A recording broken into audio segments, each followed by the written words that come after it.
UP के 16 जिलों के 59 सीटों पर हुआ मतदान। ईवीएम में वोट बंद, सबके जीत के दावे। सरकार और ऐसी बने कि भाई पब्लिक का ध्यान देते हुए सारा काम करे, और क्या। देश की उन्नति के लिए और बस डेवलपमेंट ही होना चाहिए, तो इससे बढ़ के कोई चीज़ नहीं है। तो सेफ्टी बहुत इंक्रीज हुई है और रूल्स रेगुलेशंस भी काफ़ी चेंज हुए हैं। यूपी में तीसरे चरण का मतदान खत्म हो चुका है। आज सुबह से ही लोगों में मतदान को लेकर उत्साह दिखा और शाम होते होते तक ये कायम रहा। बुजुर्ग हो या फिर पहली बार मतदान कर रहे मतदाता या हो कोई हाई प्रोफाइल, सब कतार में दिखे और अपने पसंदीदा उम्मीदवार को मत दिया। हर पार्टी की ओर से जीत के दावे किए जा रहे हैं।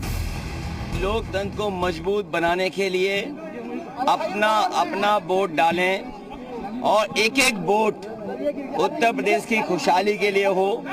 और मुझे उम्मीद है कि इस चुनाव के बाद परिवर्तन आएगा और बदलाव होगा। भारतीय जनता पार्टी वहीं पहुंच जाएगी जहां पर पिछली विधानसभा में संख्या थी। केंद्र की 7 साल की उपलब्धि, राज्य की 5 साल की उपलब्धि जनता जनार्दन के बीच में मैं ले गया हूं और आगे क्या करने वाला हूं वह भी संकल्प पत्र के माध्यम से जनता के बीच में ले गया। आम जनता जनार्दन को पूर्ण विश्वास है कि आदरणीय मोदी जी, आदरणीय योगी जी के नेतृत्व में गांव गरीब का विकास होगा, किसानों का विकास होगा, लोगों का विकास होगा।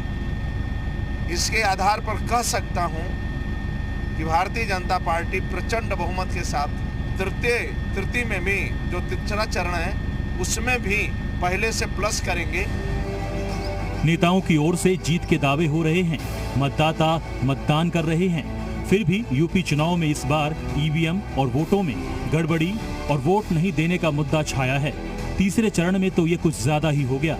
बीजेपी के करहल से उम्मीदवार एसपी सिंह बघेल ने कहा कि समाजवादी पार्टी ने कई जगह बूथ कैप्चरिंग की कोशिश की। जाति विशेष के ये सारे गांव हैं, तो जो छोटपुट वोट है कमजोर सेक्शन का, वीकर सेक्शन का, उसको डालने नहीं दिया जा रहा है, हिंसा कर रहे हैं और बस्ता को फेंकने का काम कर रहे हैं और मारपीट कर रहे हैं और कैप्चर करने का प्रयास किया। समाजवादी पार्टी की ओर से सुबह से ही लगातार अलग अलग जगहों पर ईवीएम की गड़बड़ी को लेकर, तो कभी गलत पर्ची निकलने को लेकर, तो कभी ईवीएम में साइकिल सिंबल नहीं होने को लेकर लगातार आरोप लगते रहे हैं और चुनाव आयोग को टैग करके ट्वीट करते रहे। वाद विवाद, आरोप प्रत्यारोप के बीच यूपी चुनाव में मतदान की कुछ खूबसूरत तस्वीरें भी सामने आई जब जालौन में दूल्हा दुल्हन मतदान देने के लिए पहुंचे। ऐसी ही तस्वीर औरैया से आई जहां एक दुल्हन वोट देने के लिए पहुंची।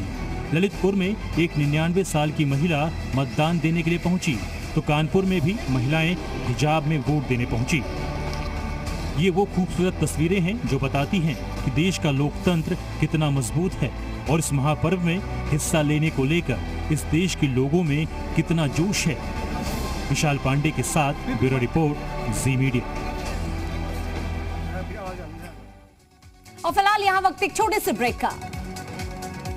शुरू में जो बम के सारे बम धमाके उन्होंने बम साइकिल पर रखे हुए थे। मैंने संकल्प लिया था कि मेरी सरकार इन आतंकवादियों को पाताल से भी खोज करके सजा देगी।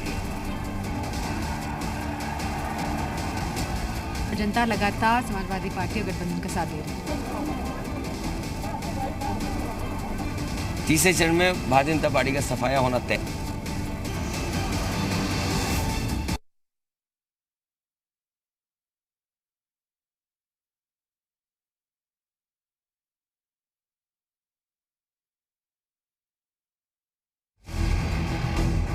खत्म हुआ तीसरे चरण का रण।